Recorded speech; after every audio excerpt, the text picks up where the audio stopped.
দেখুন, আমরা সবাই অবগত রয়েছি যে আগামী 5ই সেপ্টেম্বর আমাদের এই ত্রিপুরা রাজ্যে 20 বক্সনগর এবং 23 ধনপুর কেন্দ্রে আমাদের দুটি কেন্দ্রেই উপনির্বাচন সংগঠিত হবে। গতকালকে রাত্রিবেলায় আমাদের সর্বভারতীয় সভাপতি আদরণীয় জেপি নাড্ডাজি আমাদের এই দুই কেন্দ্রেরই প্রার্থী তালিকা ঘোষণা করেছেন। 20 বক্সনগর থেকে প্রতিদ্বন্দ্বিতা করছেন আমাদের তোফাজ্জল হোসেন এবং 23 ধনপুর থেকে আমাদের প্রার্থী হয়ে নির্বাচন লড়াই করছেন আমাদের বিন্দু দেবনাথ, যিনি মণ্ডল সভাপতি। আমরা দৃঢ়চিত্তে বলতে পারি এই দুটি কেন্দ্রেই ভারতীয় জনতা পার্টির প্রার্থীরা বিপুল ভোটে জয়যুক্ত হয়ে আমরা মোদিজিকে উপহার হিসাবে দেব, সেই প্রতিজ্ঞা নিয়ে আমরা ঝাঁপিয়ে পড়ছি, কাজ করছি। 1:1 লড়াই হচ্ছে কি? দেখুন, আজকে জোট আর ঘোট যাই হোক না কেন বা 1:1 লড়াই হোক না কেন, আমরা দৃঢ়চিত্তে বলতে পারি 2023-এ এই জোট ঘোটের যে রেজাল্ট আমরা দেখেছি। দীর্ঘ 25 বছর ধরে এই রাজ্যে কমিউনিস্টের শাসন ছিল, আর এই কমিউনিস্টরা আজকে বিরোধী দলের তকমা পর্যন্ত হারিয়েছে। আর যেই কংগ্রেস এত বছর বিরোধিতা করে এই ত্রিপুরা রাজ্যে তার রাজনৈতিক অবস্থান ছিল, আজকে শুধু কয়েকজনের তাদের ব্যক্তিগত রাজনৈতিক চরিত্রকে চরিতার্থ করার জন্য সেই কমিউনিস্টের সঙ্গে আতাত করে 2023-এ নির্বাচনে লড়াই করেছে। আজকে 2023-এ তার রেজাল্ট ত্রিপুরা রাজ্যের মানুষ সেটা দেখিয়েছে।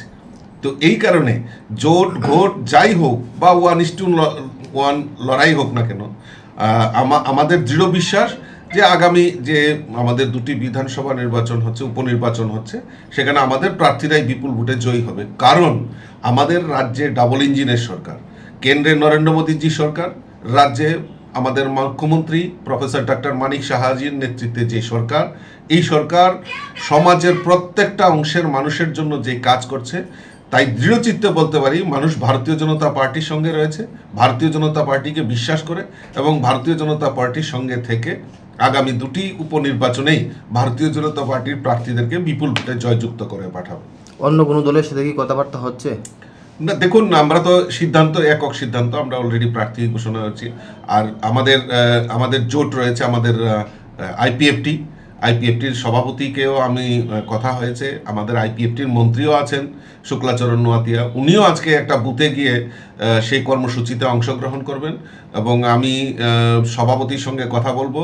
কালকে নমিনেশন যখন আমরা দিতে যাব তখন ওনারাও যাতে উপস্থিত থাকেন এবং আমার সঙ্গে অলরেডি কথা হয়েছে যে ওনারাও উপস্থিত থাকবেন, আইপিএফটিরও তারাও থাকবেন। মথান সঙ্গে কি কোনো কথাবার্তা হয়েছে এই বিষয়ে? দেখুন, এটা উপরের বিষয়, এটা মাননীয় মুখ্যমন্ত্রী রয়েছেন, আমাদের নর্থ ইস্টের কোঅর্ডিনেটর রয়েছেন, আমার প্রভারী রয়েছেন, ওনারা কথা বলছেন, ওনারা আলোচনা করছেন। কিন্তু এই মুহূর্তে আমার কাছে যেটা সবচেয়ে বড় জিনিস, যেটা হলো আমরা আমাদের দলীয় প্রার্থী ঘোষণা হয়েছে, আমরা দলীয় প্রার্থীর সমর্থনে আমরা অলরেডি সাংগঠনিক কাজ আমরা শুরু করে দিয়েছি। আগামীকালকে কিভাবে নমিনেশন দেওয়া হবে? দেখুন, আগামীকালকে আমরা এখনই আমি আমার অফিস বেয়ারার এবং তাদের সঙ্গে আমি কথা বলছি, মোর্চার প্রতিনিধি তারাও আছেন, মাননীয় মুখ্যমন্ত্রীর সঙ্গে একটু আগে আমার কথা হয়েছে।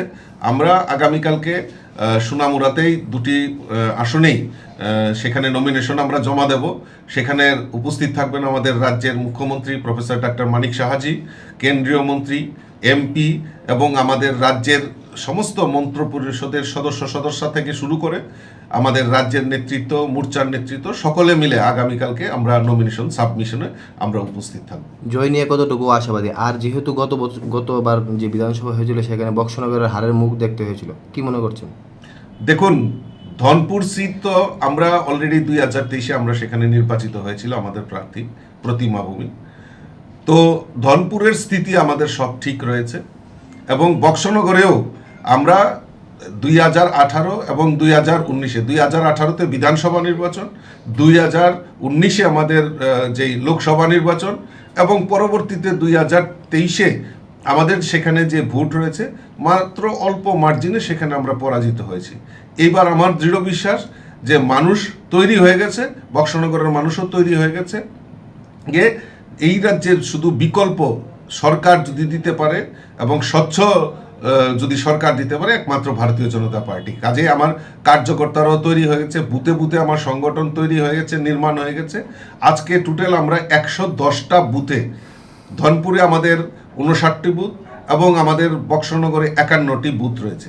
এই টোটাল 110টা বুথে আমরা একযোগে আজকে বিকাল 3টা থেকে আমাদের সেখানে বিধায়ক বিধায়িকা মিনিস্টার আমাদের রাজ্য নেতৃত্ব মোর্চা নেতৃত্ব সকলে মিলে একযোগে আমরা সমস্ত 110টা বুথে থেকে আমাদের কর্মসূচি এবং এই নির্বাচনকে সামনে রেখে প্রচার অভিযান আমরা শুরুয়াত করতে যাচ্ছি।